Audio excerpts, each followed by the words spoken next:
Hello, Babylon Bee loyal fans and subscribers. We appreciate you and love you. Very, very much. Passionately. It's like having this extended family of people who love you. Mm-hmm. That you can't we get see. emails. We get some pretty good emails sometimes. We did. We got a touching one yesterday. We did? Yeah. Why don't you share it? I did. I tagged you in it and you never replied because you never go on your that app. email I don't get that app. We need a real email app.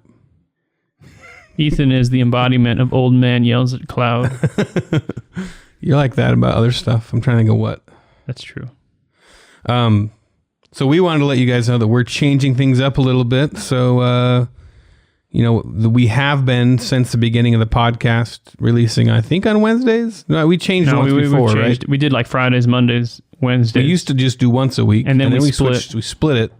We were Wednesday and Friday. We just went to video, and we run into this problem that we record the news show on Monday, and or Tuesday. Or Tuesday. I mean, yeah, record it on Tuesday. Monday's prep. Poor Dan has that less than 24 hours to edit the whole thing and get it done and out for our Wednesday deadline. It was very fast on audio. Yeah, audio it's doable, but it's still hard. Thing. It's very tight. It's because I was the guy doing it before Dan came along. And video's a whole other animal. Plus, we're doing graphics and stuff. You know, it just takes a ton more prep doing video. So the plan is to release our interviews on Wednesdays. Right, because interviews we have, we can record it ahead of time. They're not as time sensitive. We have a bunch stacked up, so we're able to prepare them the week before, throw them out on Wednesday. It also feels like when we do the news show on Wednesday, we're talking about news from the week before that everybody's already talked about. So I feel like now doing it on Friday, we'll be doing our prep and stuff the same week, and it might be a little bit more up to date. So that'll be nice, and you'll have the weekend to listen to the news show. Did we say? And they're a little more spread out. So Tuesday is going to be the interview show. Did I say Wednesday? I can't remember. I think I did. I already messed this up. Yeah, Tuesday will be the new interviews. schedule will be Tuesday the news show, or not the news show. No, this is going back. Tuesday the interview show. We should have Dan tell everybody. He hasn't memorized. And then Friday the news show. So this week, this is not the news show. This is the interview show again. So soon you say? Yes, because we wanted to give you something today, but we're doing the news show this Friday. So in the meantime, you're going to get to hear us talk about China. We had this picture in our head that you would download your Babylon Bee podcast and you would go, "Yay, the news show." What? Yeah, what? And this massive crowd of people would charge in with pitchforks. I was more worried about I have a paranoia of, establishing that we will always be here at this certain time and then one day we're just not without explanation. Yeah. So this is our compromise on that. So usually Tuesdays and then Fridays. Now it will be Wednesday for just this week. Right? No, it's not usually Tuesdays and Fridays. It's usually Wednesdays and Fridays. I thought you said it's gonna be usually. Oh. Yeah. Yes. Yeah. It's gonna be usually. What? It's weird to say That's usually future means. tense. Like usually means the thing that's happening the usual over time. way it will be. It will be. Going forward, you will get your interview shows on Tuesday and your news shows on Friday. Right. This week you will get it Wednesday and Friday. Without further ado, this is Tim Milosch of that big university down there. Biola. That sounds like a disease. Biola. Yeah, Biola. I came down with the Biola. Doc, I got the Biola. I'm walking real bad. I got West Nile Biola. I can't sit down. I got the Biola. Enjoy. Okay. Yes, everybody, and welcome to the Babylon Bee interview show. And I'm Kyle Mann, and this is Ethan Nicolle. And Ethan Nicolle, hello. Joining us is Steve Rogers. What? Steve Rogers, the Captain America. Good, you got the reference. Oh, I can't believe I got that. I was almost thinking Mr. Rogers. My brain went through all the Rogers I could think of. Fred Rogers. That's true. Isn't Mr. Rogers Fred Rogers? Yeah. Is he? Yes. Okay. Yeah. Mm-hmm. But this is not Steve Rogers. This is an imposter. Can they see that shirt he has on in the camera? I don't know if they can. I would think so. It's up straight. Okay. Anyway, he's wearing a Captain America shirt for anybody listening joke. Or if the shirt got cut off. Today he's Captain China. That's well, he's Captain America going against China. That's right. Fighting the Chinese. Fighting the Chinese. Fighting just the government, not the people. Right? We always got to say that whenever you say anything. Let's not speak for him. What do you Should we think? introduce That's a him? good distinction. Do you hate China the government or China the race? Hey, we still haven't introduced him. Well, introduce him. You go We ahead. thought about doing a drinking game for the Babylon Bee where you take a shot every time we forget to introduce the guest. You don't encourage drinking. But shoot a shot of root beer. I mean, yeah, shut up. Yeah. obviously. But this is Tim Milosch, who is Milosch. a teacher at Biola. That's 2 words. Tim, then Milosch. Tim Just so you know, Milosch. it's not Tim Milosch. It would be a cool one name, like if he was Yeah, a like musician or something. Or like Tim Milosch. like a savage warrior. I am Tim Milosch. Tim Milosch has taken many heads for our people. If you just know. put them It's together going- for like a website or a Twitter handle, that's what it would sound like, right? Tim Milosch. Tim Milosch. Or like a really organic substance you can put in your tea. Makes it healthier. Yeah. Sorry, It's- continue. I'm sorry. Tim knows stuff about China. That's the main reason we're having him on, right? In foreign policy. He was quick to tell us he's not a China expert, though. Yeah. Because the Right. China expert would know how to use chopsticks really well. They would have eaten a few bat wings. You have to know how to get out of the finger trap Yeah, they could play right. Chinese checkers like expert level. That's right. Or But- Go. or go, which is like, do you know what It's go like is? next I level don't know Go. what that is. Next level. Did you I'm not a watch? China Did you expert. watch Knives Out? Oh, yeah. It was a game with the black and white stones they were playing. Oh, in. that's the, okay, yeah. Don't they play that in A Beautiful Mind too? Do Is they? that scene- That sounds right. I don't know. Yeah, I think so. I don't remember. Yeah.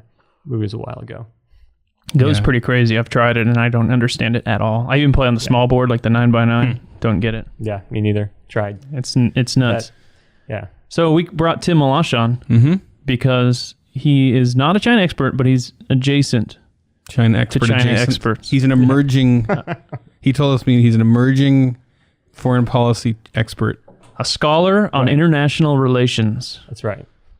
All right. So So China's been in the news a lot, you know, lot. and we thought it would be a good idea to discuss something. I think like the this. main thing we want to understand is like there's racist jokes that you can't make, and then there's right on the line. So you need to just help us figure out what's like right on the line so we're safe, but we can still make the jokes because we don't want to be mean to anybody.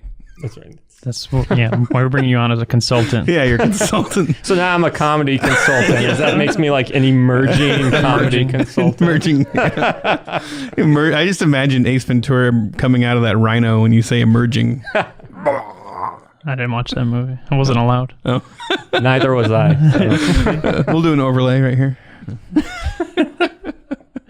Well, why don't you talk to us about China? Or tell us about yourself. You teach at Biola, but you're doing Yeah. your studies at Claremont Graduate University? Yeah, so I study international relations and political philosophy at Claremont Graduate University, and that's where I'm working on getting a doctorate. So that's where I won't go as far as to say like I'm an expert, because it's the same reason I tell my students don't call me Dr. Milosch, because I haven't reached that official here's your piece of paper level, so now you're certified, right?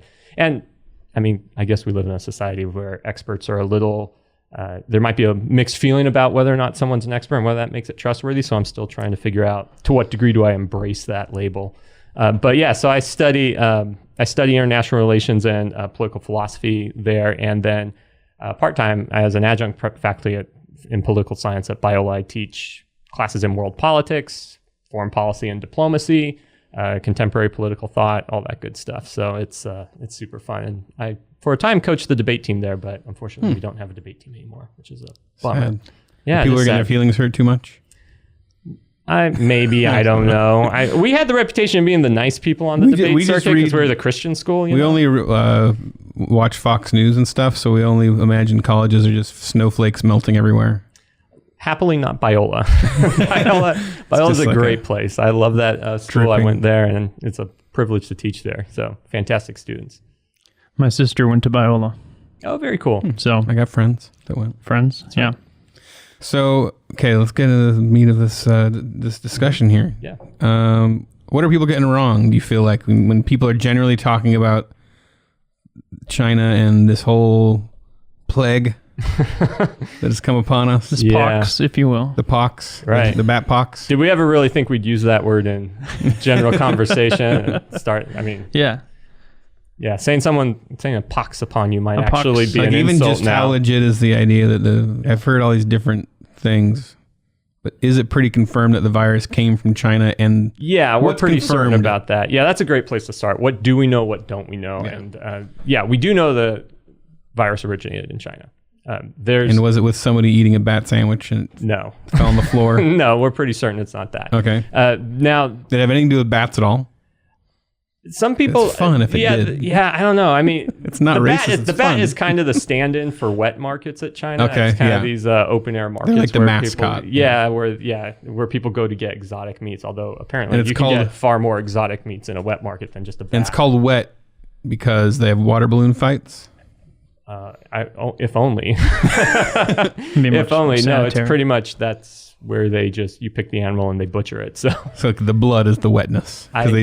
That's what I've heard is the wet because they slaughter them right there, so the streets are like just running with blood. It makes sense, but the funny thing is as much as people have talked about wet markets, I haven't actually seen anyone write a story in American media, and maybe it just might be the sources I look at, although I look at a lot of different sources, but I've seen probably one story that actually has described a wet market. And it wasn't even very detailed. It was just making a point of, oh, hey, the wet markets are back open. So it's really interesting that for all the talk about wet markets, there hasn't been a lot of like, hey, this is what it is, this is what it isn't. So I can't say that. But yeah, so there's two parallel stories on the virus. It escaped from a lab in Wuhan, or it emerged out of these wet markets in the wild. To a certain level, it doesn't really matter where it came from there, so long as the point of origin is confirmed. It's Wuhan, China. That's where it happened. That's where it broke out, and then it just made its way around the world as a result. I mean, that's more or less where we can pretty comfortably say that's our starting point for this whole thing. Okay. I saw the New York governor was calling it the European virus yesterday. Oh yeah, I was wondering. I was really I don't wondering where that understand. came from. This press conference keeps saying, this European virus attack. Is it racist to call a virus Asian or Chinese? Or, how do you feel about that from a foreign policy point of view? It's inaccurate. Okay. It's inaccurate. It's unhelpful. Okay. Good labeling, I guess, if you're a president who get really people angry. understands labeling. Yeah, if you really want to get people angry and everything. And so I guess to that degree, it could fall under the heading of racist. But at the same time, it's just inaccurate. And I think when we're talking about things like this, and when you're talking about foreign policy, you want accuracy. You want to be clear on what you're talking about, and especially when you're talking about foreign policy to the American people, you want to be clear on what you mean and what that entails. And so clarity is really important in how you talk about interactions with other countries. So It just feels like a new way to be racist. It didn't really, I'd never heard of the idea that calling a disease a certain, where it came from. Like, so many diseases are named for where they came from. Although, name one and almost all of them are. Yeah. And then suddenly with this one, because it feels like it's this time, that it's the times we're in. Yeah. The moment that you say anything, they find a way to get upset about it. Yeah. So I don't know. That's it seems silly. If it was somewhere in America and they call it the this and that virus, nobody would be saying it's racist. It just seems it's that's why it's an issue with accuracy at that point, right? Because the moment you call it the Chinese calling it the flu, Wuhan virus is okay because we know it's from there. Maybe, but what does Call that it really? Corona. Well, I'm not saying. I'm not saying what does it do. It's just that we've always done it. We've never asked this question of, is it racist to call a virus this until this virus, right? Yeah. Until this moment, now we're getting touchy about that. Yeah. And I think, has it been racist all along? Like we've been talking, way back West Nile. Why are we so racist against West Nile and that's right. Spanish flu? We're so racist against those guys. Which I don't even know if there is there like a West Nile River? I mean, I don't even know. I don't even know. Is it they just come from the West Bank I of remember the seeing Nile a list. River? It was fascinating. There was a lot of them that I didn't even realize where that was. What the place was that it was referring to. Yeah, because I know there's a Blue Nile and a White Nile and a Nile, but I've never heard of a West. There's a Blue Nile. Yeah, it runs through. It runs through Ethiopia and Sudan and into Egypt. Ethan's pretty passionate about this because he walks around the office all day saying, the China virus. The China virus. If anytime somebody says virus, I go, China. It is easier to pronounce than COVID-19 or coronavirus or something like that. No, or if you really want to get into like the whole long. I want to call it the bat sandwich virus or something like that. It's more fun. Yeah, it is more fun. I'll grant you that, to make up names and labels for it. So foreign policy can sound boring at that point. It's like coronavirus, COVID-19. What is that? Yeah, but I think going back to the point about racism and what they call it, I think that is a good point to bring up on going back to the idea of accuracy and being accurate in what we and what we label things, because the moment you label it something like, China virus or Chinese virus or China flu or whatever, and that immediately moves the conversation away from understanding the thing and its effects to, okay, are you racist or not? Which, I mean, that is so far off the the realm or off the radar of what needs to be talked about at that point, that it becomes a major distraction, and that gets in the way of good decision making. It probably leads to more confusion. Hence, the governor of New York calling it a European flu now. Which was he accused of racism at that point? I don't know. But so we confirmed it comes from China. I'm Yeah. not obsessed with calling it that. It's just that my only point is that like these days, like even what you just said, that like it distracts us into the debates about racism. It never would have until this virus, never. Sure. Yeah. So it's weird that we have to call it the virus, which came from China. Right. Yeah. To say, and we're in order to have any conversation about what we would do about this in the future, right? Mm-hmm. If it came from this one specific place, Yeah.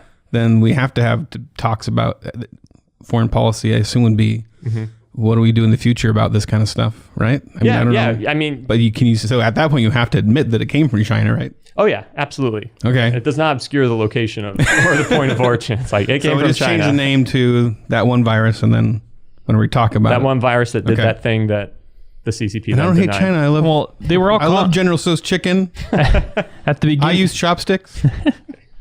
At the beginning, they were calling. What do they call it? They kept calling it the Wuhan coronavirus, I think, which I think is probably fairly precise and Yeah, that's not I confusing. have nothing Yeah. against Wuhan.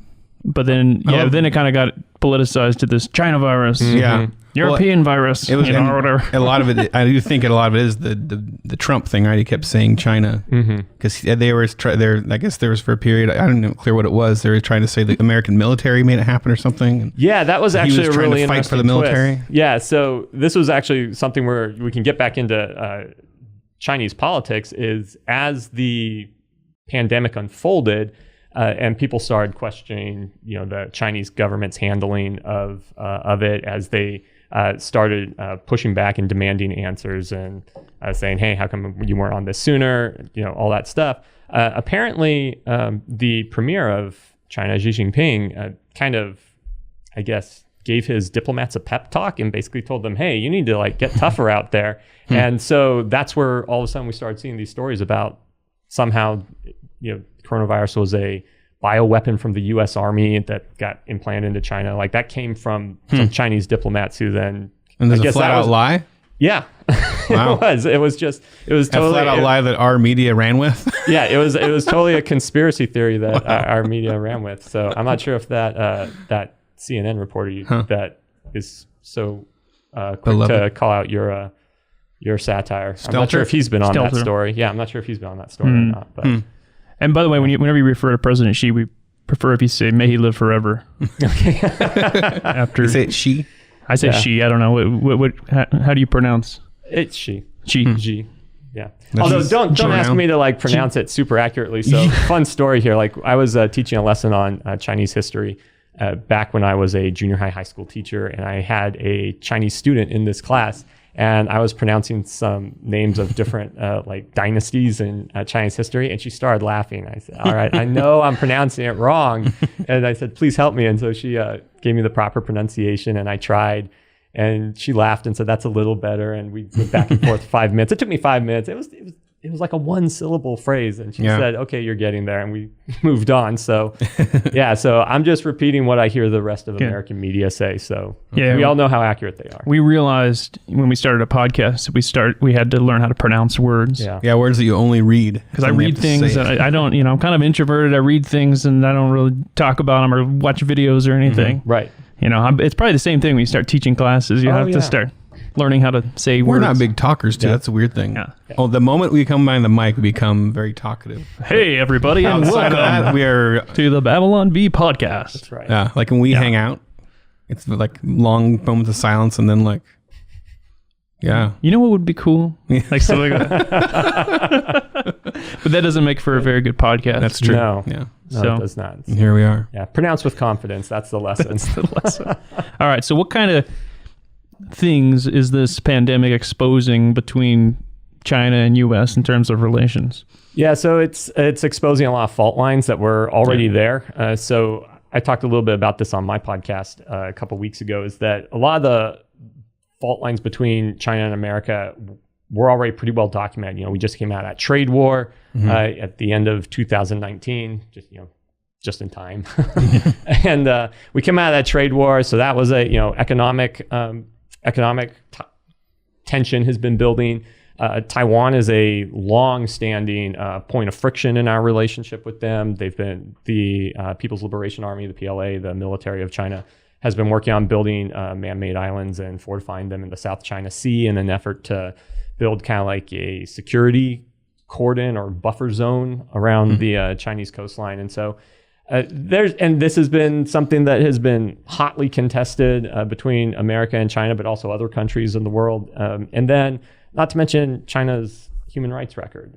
They've been pretty well documented that they've been really harshly persecuting the Uyghur Muslim population in Western China. Although, as Christians, we're very familiar with the persecution of Christians in China over the last several decades. And so the human rights record also is another piece of friction between the two countries. And so these are all pre-existing pre-COVID. And then COVID comes along, and now you have this situation where China kind of stonewalls talking about it with the rest of the world. They prevent, in the early stages, World Health experts from getting on the ground to evaluate what's going on there. And then, we could say the rest is history. That becomes a worldwide pandemic, and it's made us all basically grind to a halt. And so it took what was already strained relations and just made them more strained, more difficult, more fraught. And so that's kind of where it stands right now. So if anything, I'd say it's acted as kind of like an acceleration to building tension between China and the United States. So where does that lead? Nobody can go to China or come from China? Just block them off? No, actually. It seems impossible. Yeah, no, that's, exactly. And this is what makes it Except for maybe they have to be in hazmat suits. Right. No, I'm not sure I've heard anything about that yet, but. Expensive. Yeah, they are expensive. I don't even know if we have a stockpile of that, right? We were having a hard time. I ran the numbers when they were going to do the big bailout money, the stimulus, the trillions or whatever. If we got everybody a nice $600, $700 hazmat suit in the whole U.S., then that would have saved us it would have been a quarter of what they were spending, or an eighth. I think it was an eighth. Was that the inspiration behind the hamster ball story? That was later. Okay, hamster ball. That seems to be a natural progression. That might even be cheaper than a hazmat suit. Welcome to the new normal. I'm impressed that you did the numbers. I actually ran the numbers. That's pretty impressive. I was really curious. I tweeted it. You missed my tweet? I muted you on Twitter. It was a while ago. I muted you a long time ago. I was just playing off Frank because Frank said something about hazmat suits. Anyway. Yeah, well, I don't know bro. if there's... Cool story, bro. Cool story. I don't know if there's going to be any major travel restrictions. I mean, obviously there have been now. Yeah. And I don't know when those will be lifted, but because we have a lot of students who come here for school. We have a lot of, obviously, businesses that go back and forth. A ton of business relations. Even after the trade war, there's going to be a lot of business relations. So my book was printed there. So. There you go. Yeah. So you're part of the problem, Ethan. I know. Yeah, it feels like something where we were all we knew they're commies, a bunch of filthy commies, and then I'm being kind of funny, but you were talking to an expert here. Are they filthy commies? No. Well, short answer. It feels like we knew that they were some kind of geopolitical threat in a lot of ways, but we were all kind of well, we get cheap stuff there, so and we overlook a lot of the things like the human rights abuses and all of that. And then, now that this is kind of exposing, we have some major insecurities and flaws in our supply chain and all of that stuff. Yeah. Yeah, I think that's something to consider. And this is something that a lot of foreign policy experts and the China experts have talked about is when we're trying to characterize the relationship between America and China, should we characterize it as, enemies? Well, no, not exactly, because of the business relations and the trade. And even just the cultural exchange. I mean, we have cultural exchanges going back decades, even before communism. So you can't really call them enemies. So people have settled on calling us competitors. Maybe peer competitors is a phrase that you might hear. people are really hesitant to call us adversaries, although that might be one of the effects of accelerating the tensions as a result of this. But people have somehow sometimes jokingly referred to China and America as frenemies now. And that might be more accurate. Excuse me. That's more accurate. That's an official geopolitical expert term. Frenemies. Yeah. No, so the way to think about it is, on the one hand, we are competing with them. We're not adversaries. We're not trying to pit our whole societies against one another. But at the same time, we're still navigating these very complex, very fraught elements of our relationship. And that's one of the things that makes it very different from say, the Cold War. With the Cold War, we had almost no trade with the Soviet Union. And that's been one of the most probably difficult things, I think, for the general American population and even some experts really to wrestle with here is, on the one hand, I just saw a story today, actually, of I think it was on the American Conservative. A commentator was saying, hey, are we in Cold War II? Well, the moment you call it Cold War II, people are thinking, oh, how is this like our Cold War with the Soviet Union? But there's some significant differences. And one of the biggest differences is we are far more enmeshed and intertwined as countries and economies than we ever were with the Soviet Union. And so that just makes it a much more complex relationship and much more complex landscape to navigate. What kind of cultural things have we gotten from China? Like you say, cultural trade. We give them Avengers movies. Mm-hmm. Panda Express. They give us what? Matt Damon, The Great Wall. That movie? That movie. I didn't, I didn't watch it. All these new big, all the King Kong and Godzilla movies are from China, right? No. That's from Japan. Oh, Japan, yeah. See, Japan gave us... There are two different countries. Yeah, I'm sorry. Japan does anime, and they Korea... feel very strongly about that difference. Korea gives us K-pop bands. What does China give us? They give us, I guess, Jackie Chan. He came from Hong Kong, I think. There's a company that bought the rights to Bearmageddon, my comic, in China. So I like them for that. So there's going to be a movie, a Bearmageddon movie in China? No, what they did, apparently they're really... they just spend money like crazy or something, but they do have that reputation. They made this offer. This wasn't amazing money. It was like small budget, but it was more money than it was basically free money to buy the rights, and they were going to make it in payments. They made it all the payments except for the final payment, and then the company just disappeared and closed down. And so I never got the final payment, but I got all that money for free, and I still own the rights. So free money at a year that I really needed it. It was after VeggieTales. It was in this like no man's land between Babylon being VeggieTales. Bearmageddon saved me in China. So Ethan's getting all this dark money from China. Yeah, money. That's right. Funded by China. Wow. 1 year. CCP plan. What's your favorite? I would have loved to see that though. Yeah. What's your favorite Chinese food? Kung Pao chicken. Is that from China or is that an American thing? I have no idea. It's probably Americanized. I assume that whenever there's any kind of ethnic cuisine in America, it is Americanized. If someone says, "Oh, Italian restaurant," I just immediately assume you mean American Italian. If it's Chinese, I say, "Oh, you mean American Chinese." That's true. I just assume that. Tainted. That's right. Yeah. I'm a Kung Pao chicken man. I like the sriracha on it, but who is General Tso? No idea. I guess that's right. You're a foreign policy expert, not a China. If you were a China expert, you would know all about General Tso. He made chicken. That's all I know. He's probably the Colonel Sanders of China. There you go. It's pronounced Tso. Tso. No, I'm just I'm Googling it. It's the dish is named after So. Oh, you're saying I could just Google it? Sung Tang. He was a Chinese statesman and military leader in the 1800s. Oh, there you go. And he invented chicken. Well, not all chicken. He invented chicken. He invented one kind of flavor of chicken. Yeah. Okay, so what are some giant lies China government has told, and what are some giant lies they've been accused of they didn't actually tell? That's a great question. So I'd say probably the that biggest lie. That should be our drinking game. How often you ask a great question? It's pretty rare. No, I like that one a lot. We always compete to get that response from her. Yeah, we should have a tally mark that goes with great questions. So I think one of the big ones is obviously the conspiracy theory about this virus being a U.S. military bioweapon. I mean, that was... because that's a big lie they told. Yeah, that was a whopper. Legitimately told. Yeah. And another one is probably they really went to zero cases really, really quick.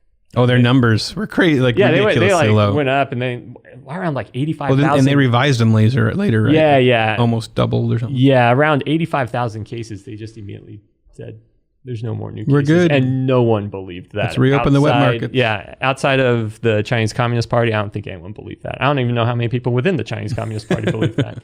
But yeah, I mean, pretty quickly, most intelligence agencies, the United States, Europe, others, are just kind of like, what?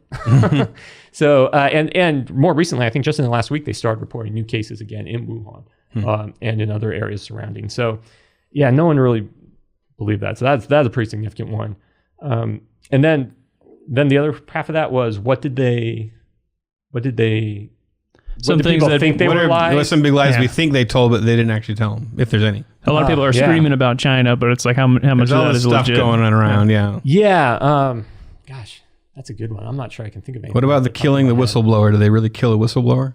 They have a lot of whistleblowers have disappeared. We don't know exactly. We don't know if they killed them. Yeah, they could be. So I think so. General Tso that might be one of them. Is last week, I guess there was a Chinese researcher out back east. I'm not sure whether it was Pennsylvania or New York somewhere, working on COVID-related research, and ended up dead in an apparent homicide.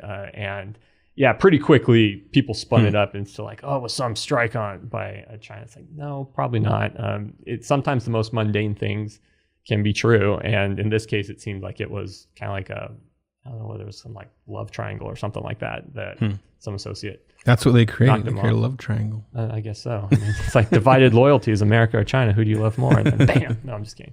I have no idea. So that seemed to be a place where people could pretty quickly run to, oh, it must be China. I mean, I think it was just a couple of weeks ago, Gallup released a poll that indicated that something like 66 to 70% of Americans now view China unfavorably. And that's a really steep drop. That's pretty good numbers.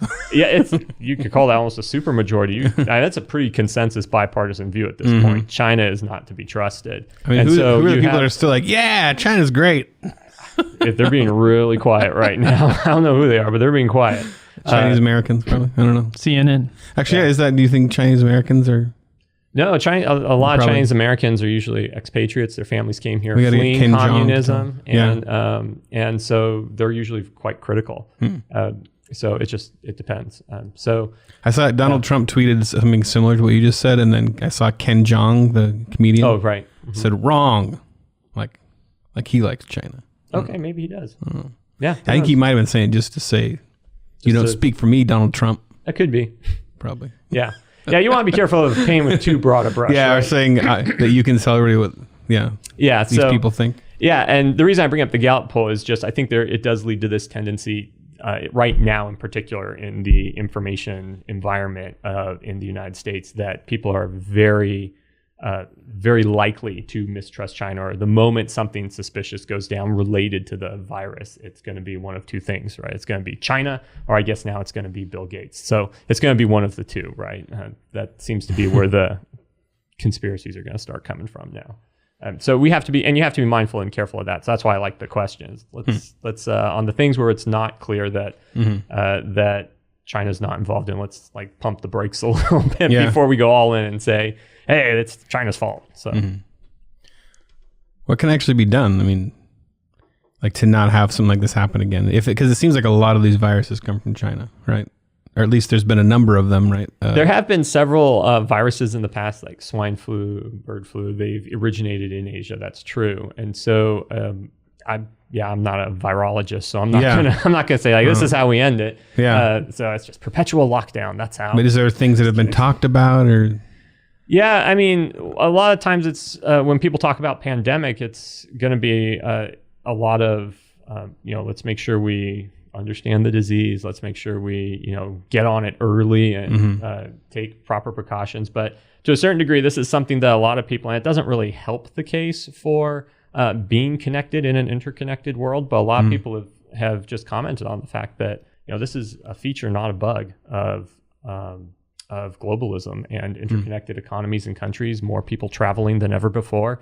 One of the reasons these viruses and bugs can move so quickly across international borders is because we're an interconnected, globalized world. And so to a certain degree, those kinds of things happen. Yeah, and that's just it. It's like, do you put that genie back into the bottle? And most people would say, no, you don't. But on the other hand, you do now have this very real situation where you now have to work on managing pandemics and trying to stop them early and trying to understand them quickly. And that's something that this particular episode has been a really big challenge for not just the United States, but for other countries around the world, is that their pandemic responses, their governments have largely anticipated something like this happening, but I think the scale and the speed with which it has happened has largely took people by surprise. And so now you're seeing a lot of research that would otherwise require years to take place is now trying to be done really rapidly in a matter of months, and so it's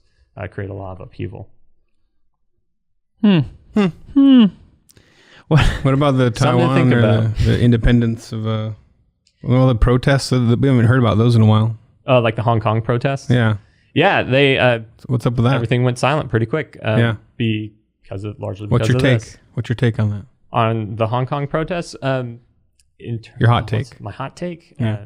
You'd probably expect them to come back sooner rather than later. And I think it's because the virus more or less shut them down because everybody went into quarantine and everything. And you could say rightfully so. I mean, Hong Kong has had experience with these types of outbreaks before. And so they understood that this was not necessarily a political thing. They needed to respond to a public health crisis. But I think once that public health crisis clears, I think you'll probably see a return of the Hong Kong protests, because there was a lot of issues that were left unresolved as a result of it, because the protests were ongoing, they were happening they were happening frequently, and then this just kind of hit a very early pause button, you might say. Yeah, Taiwan's a separate issue, though, because Taiwan's kind of interesting. Hong Kong's actually part of China, but China, the Chinese Communist Party claims is part of China, but obviously Taiwan does not buy into that or accept that. I was getting confused. Yeah, and so Taiwan, to a certain degree, is probably going to be the bigger flashpoint coming out of this, because they actually have handled the virus exceptionally well for being, just a few dozen miles, or I think like 100 or so miles off the coast of China, having gone through some of these pandemics in the past. One would anticipate that this would be a pretty significant hotspot, but Taiwan responded very quickly, adapted very quickly, and they were able to, flatten their curve, or whatever we want to call it. They were able to reduce their cases really, really fast. And this is not a good look for the Chinese Communist Party and their handling or mishandling of the virus in their own country. And this comes exactly at the same time that they're trying to build their influence in international organizations, the World Health Organization. And it was actually Chinese influence that helped push Taiwan out of the World Health Organization a while back. And so now the question becomes, well, okay, I mean, should Taiwan be back in? Because these guys seem to know what they're doing over there. So yeah, I think you can expect some more friction in the Taiwanese-China relationship. And that does involve the United States, because the United States has, ever since 1949, essentially been the background defender of Taiwan. And so, spiking tensions between Taiwan and China are usually going to involve the United States in some respect. So Bill Gates kicks the door down here, and he's got his vaccine. Again. And he charges you. What do you do? Duck. Oh. So you're anti-vaxxer is what you're saying? No, I'm saying if he's going to do that, he probably hasn't put it through a double-blind peer-reviewed study. So it probably hasn't even been tested So once properly. Bill Gates has the review, you'll take the vaccine? Probably not. You're not going to do the vaccine? Does it have like Chinese trackers in it and all that? No, it's just more of the situation of I kind of want to see if it works or not. So far, I mean, most of the tests and trials have proven to be busts up to this point, and so yeah. No, I'm not gonna even if it's Bill Gates coming to me and saying like, "Hey, here you go, I've perfected it." I'm just gonna be like, "Did you perfect Windows?" Like if he can perfect Windows and then tell me he has a perfect vaccine, maybe I'll consider it. I gotta say, I would sell you out. I would point at you and then dive out the door. Right. That work? Just get out of the way. You're first.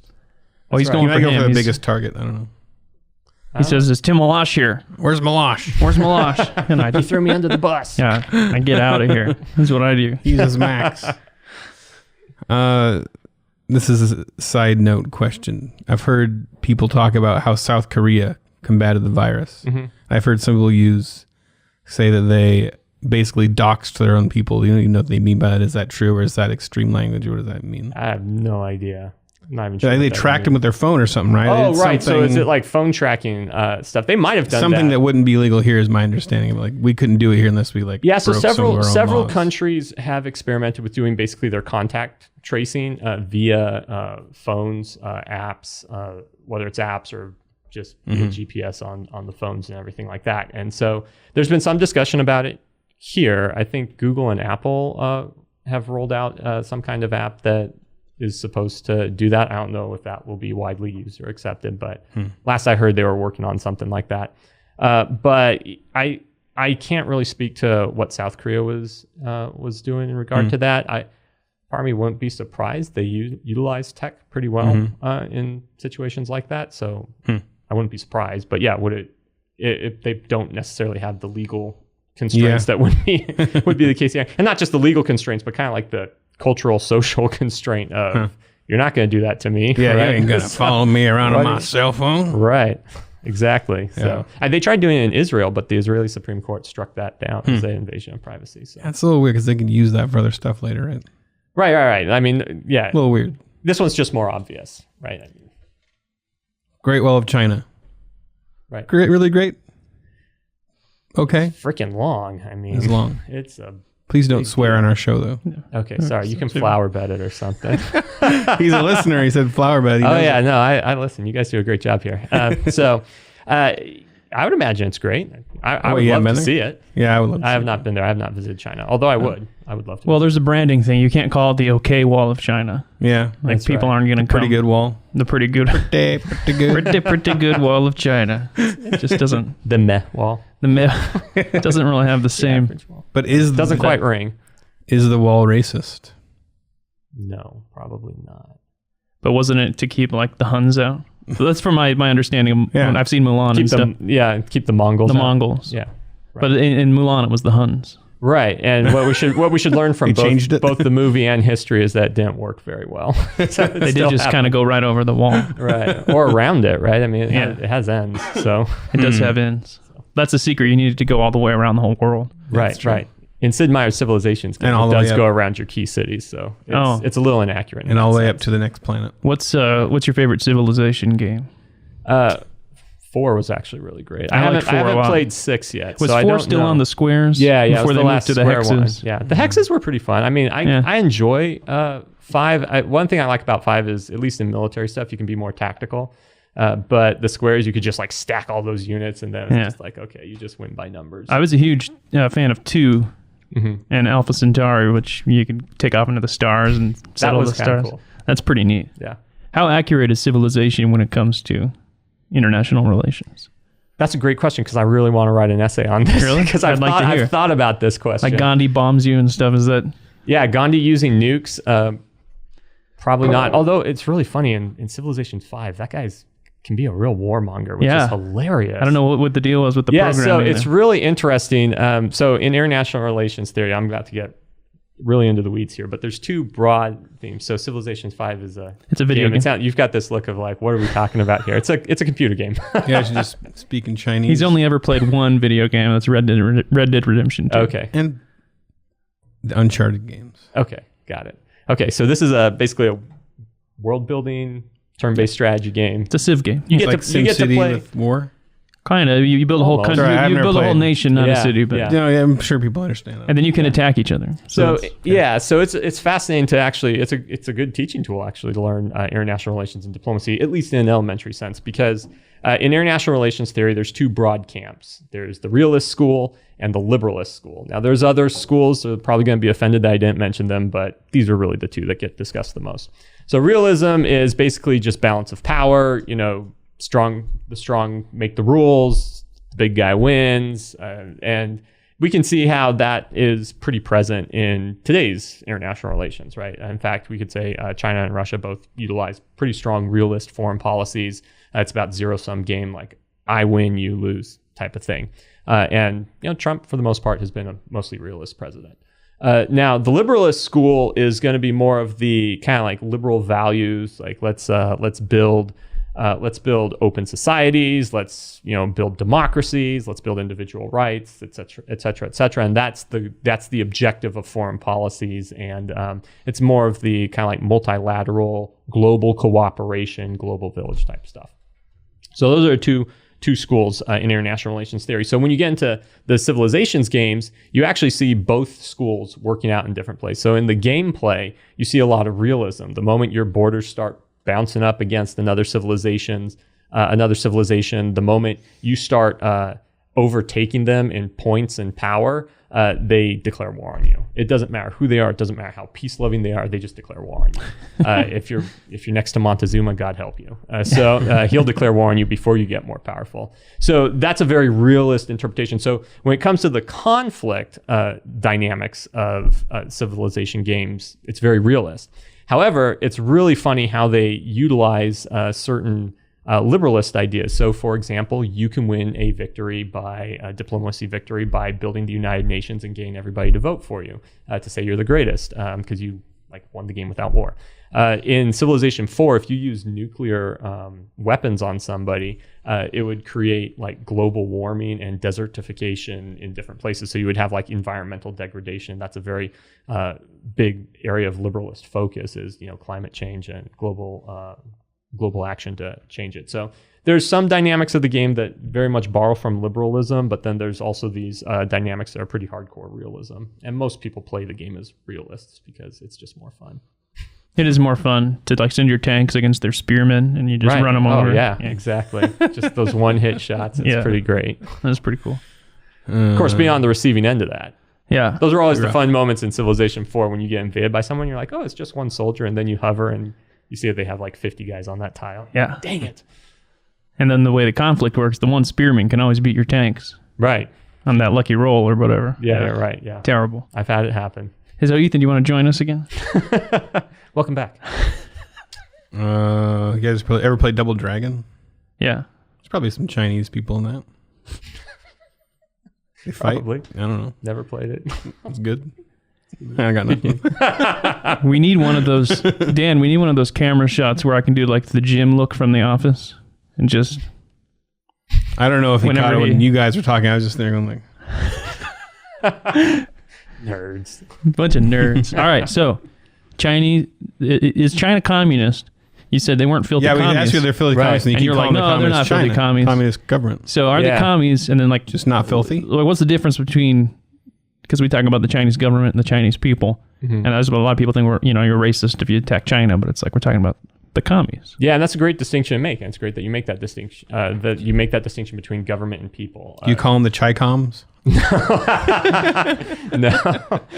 Creative. No, you could just call them the CCP. I mean, like I said, foreign policy, we use really boring phrases.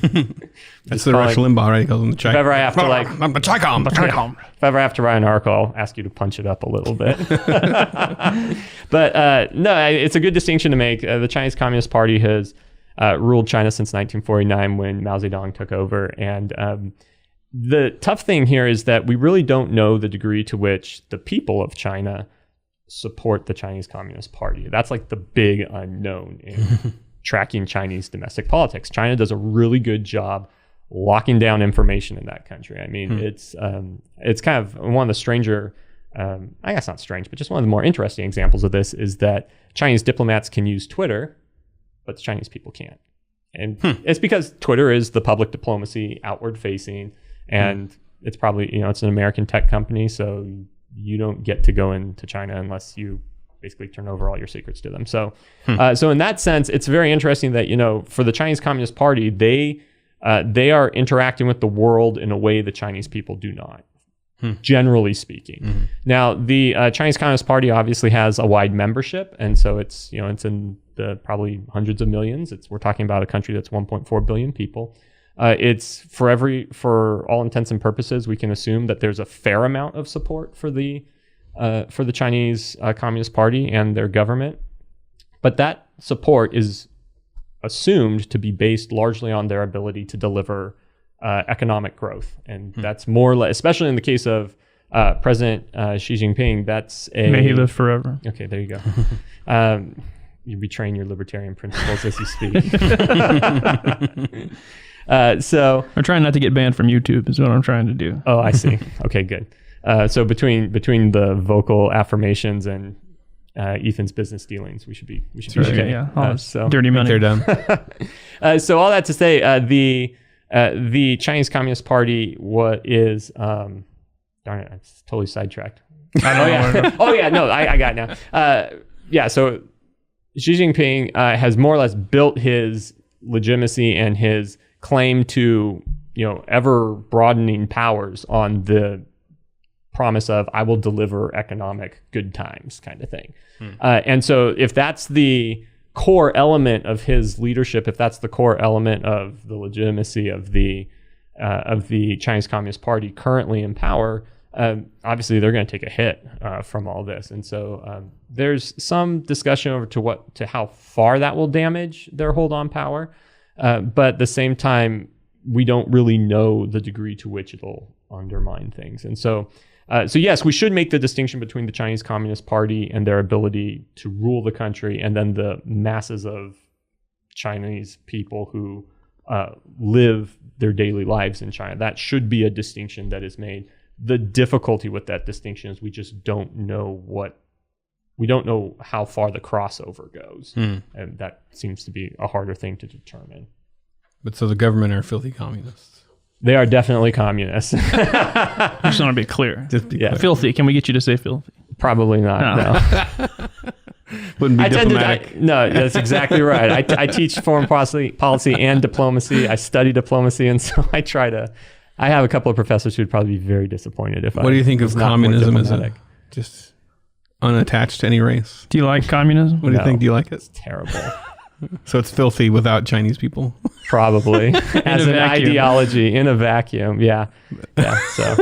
So once I wrote an a race takes it on, yeah, it's nice. No, I wrote an op-ed for Discern that was titled "Socialism Demands Violence." So that pretty much outlines how I feel about communism. Okay, I like that. Yeah. So yes, communism is dirty, filthy. It works in a family. Everybody loves great in a family. In a family, right? Yeah. Well, it's voluntary. It's not socialism. Yeah. Right. At that point, it's some kind of level of anarchy, right? At that point. Yeah. It's you got it. Well, you have to have authoritarianism. You have to, with all that benevolence and love, it works. But yeah, then apply it to a whole country it's insane. Yeah. Because what is the equivalent of a spanking on a on a global or a countrywide scale? Right? A gulag. Yeah, exactly. A gulag. Why gulags are like spanking. The Babylon Bee podcast episode number. That's right. It's like cheese. That's what Chesterton would say. So why are they so mean to Christians over there? What's the big deal? So this actually, and again, this is a distinction between communism as in the Chinese experience of communism and say communism in the Russian experience of communism. So I think when we hear Chinese Communist Party and we think, oh, China's a communist country, we immediately look at it through the lens of the Cold War and the Soviet Union persecuted Christians. And so it's just communism is atheist. It persecutes religion and Christians are target of that. All religions? Yeah. But in the case of China, it's a little different because there's a more complex history with Christianity in China. And that history starts with missionaries from England, from Europe, from the United States that took Christianity into China. In fact, Clyde Cook, the former president of Biola, he was president of Biola when I was there. He grew up in a missionary family in China. And so there's a long history of missionary activity in China and grew a flourishing Christian community in China. Then you get to the turn of the 20th century, you hit the early 1900s, and you have what became known as the Boxer Uprising or the Boxer Rebellion. And this was essentially a group of dogs. No, I understand. Like it's a breed of dog. MMA fighters. They took over all the streets. No, actually, it's one of the lamest titles that you can give a group of people. So the origin of the name is, I understand, is it kung fu related? It is martial arts related, and That's it came from the British. Like the British just saw this group of people practicing the martial arts, and they're just like, oh, they look like boxers, and so they became known as the boxers. It's lame. It's totally That's hilarious. Terrible title, and especially it's just kind of like the British couldn't even accurately describe what they were seeing, but they're like, well, it looks like boxing. So it'd be like if Japan rebelled in some way, and we called it like the Ninja Rebellion. Yeah, or something like that. Yeah, it's kind of stupid, but it goes down in history as the Boxer Rebellion. Okay. So anyway, it's hard to describe what this was, but essentially it was this movement to oppose Western influence in China, and it was it was at a time when we're in the middle of what has gone down in history, at least in Chinese history, as the century of humiliation, where China, a formerly global power, had just been subdued by the imperial powers, not just of Western Europe, but of Russia and Japan as well. And so you had all this Western European influence, and there was this sense among certain groups in China that they were losing Chinese culture, Chinese identity, and things of that nature. And so they took to basically trying to recapture that. So practicing martial arts in public squares and everything, which they got their nickname. But then when they rose up in rebellion, they started targeting areas that were considered to be Western influence or Western imports, and Christianity was one of them. And so there was this wave of persecution and attacks on missionaries, but also Chinese Christians as well. And so Chinese Christians have existed in China for a very long time, and they've been persecuted for a very long time. And so it would probably oversimplify it to say that this is just a function of communism in China. There's a cultural. There's some kind of anti-Western pushback that's attached to it as well, that has deeper historical roots, and then that just gets merged with communism in a fairly toxic way. So like in a small town, some guy moved in and opened up like a kebab shop, and then like these white redneck guys were like, "We don't need none of that Arab stuff here," and kicked him out. Yeah, that'd be the equivalent. It's like a weird racist reason. Yeah, exactly. Like they just associate it with, it's not even, they don't know anything about the religion, they just connect it to Europeanness. Mm-hmm. That's a dangerous word to say. That sounds nice. Yeah. So instead of the European flu, it was the European religion. So. Gotcha. So I shouldn't go open a burger store in China. I think there's McDonald's out there. But if I like went to a little town in China, if you did in like 1905, then you'd be in trouble. Okay. But do it in globalized 2020, then I haven't been there, but my understanding is that Asian cultures, especially like Japan and China, kind of romanticize American culture. At least like, I don't know if that's true. Like even like when I'm here, I don't even understand why this happens. But like Chinese people will want to take their picture with me. Oh, is that because just because I'm a fat American? I think like I'm a representative of something, and so they don't know me from anything. They just like, "Can I take a picture with you?" And then I can't do the voice. So. What am I doing? I meant it with all respect. Well, maybe you have a following over there. They clearly knew enough to offer you money for it. So the Armageddon movie that's going to get made. You might actually have a fan base you have no idea. But no, there's this weird like, and that might not be a good example. That's not admiration. That could just be like, look at this funny fat guy I found. Right. But I don't even know how to say it without it sounding real. I just know there's like it seems like there's a cultural fascination with American culture, but I guess we have fashion with China. I'm curious if that's because if that's a backlash of the repression of Western culture. I don't know what I'm trying to ask. Well, I don't know. There are definitely elements of American culture that have wide purchase around the world, and in China too. I mean, certainly American movies play very well in China with a little editing here and there.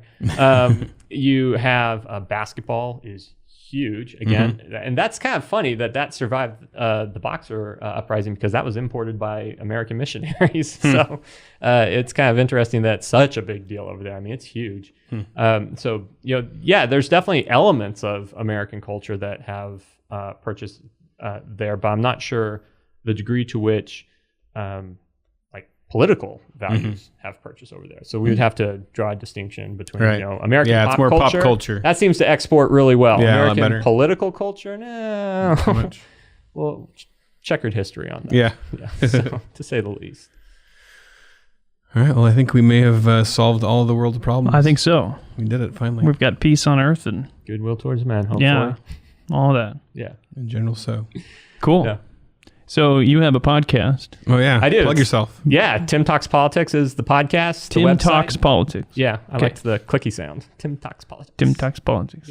Tim Milosch. Spit it out. Milosch. You got to do you got to do like the Tim Milosch show or something like that. Like right. I'll keep that when I am done with doctoral studies and everything and have some more time to start a new podcast or something. I'll have to think about that. But yeah, Tim Talks Politics is the podcast, and I do a weekly subscriber newsletter on current events in world news, and I take it as a kind of a way to present the news cycle in a more balanced and less maddening way, and I utilize international news sources and think tanks and stuff like that to kind of give a broad sense of what's going on in the world. So those are the two things I do, and people can go to timtalkspolitics.com to find out more about it. Sounds good. I should actually mention, people who subscribe, who listen to Babylon Bee, get a 30% discount on the newsletter if they go to timtalkspolitics.substack.com/B. we can put that on the screen, I think. Yeah, people can click it. For our YouTube Dan one. will be forced to type all that out, though. Type it, Dan. Yeah, but right. Thanks so much, guys. I really Thanks appreciate a lot. it. Yeah, thanks for coming on out. That's fun. Yeah. Bye. Till next time. You're still here. See you later. It's like I'm hanging up on someone, but they're not. Bye. Bye. Right. Bye. Coming up next for Babylon Bee subscribers. First question. He might know these because he listens to the show. Have you ever met Carmen? Grew up Catholic, so. So, I mean, yeah, my entire childhood, there's elements of evangelical They don't have- pop culture where They don't have Catholic Carmen? Would you say Arminians are filthy? Have you ever been in a fist fight? Yeah, my first experience on a short-term missions trip, there was something like a gang fight or something at a concert we were doing street ministry at. Carmen and no, it wasn't a common concert. This is another country. Although, who knows, maybe he had to go to other countries. Enjoying this hard-hitting interview? Become a Babylon Bee subscriber to hear the rest of this conversation. Go to babylonbee.com/plans for full-length, ad-free podcasts. Kyle and Ethan would like to thank Seth Dillon for paying the bills, Adam Ford for creating their job, the other writers for tirelessly pitching headlines, the subscribers, and you, the listener. Until next time, this is Dave DeAndrea, the voice of the Babylon Bee.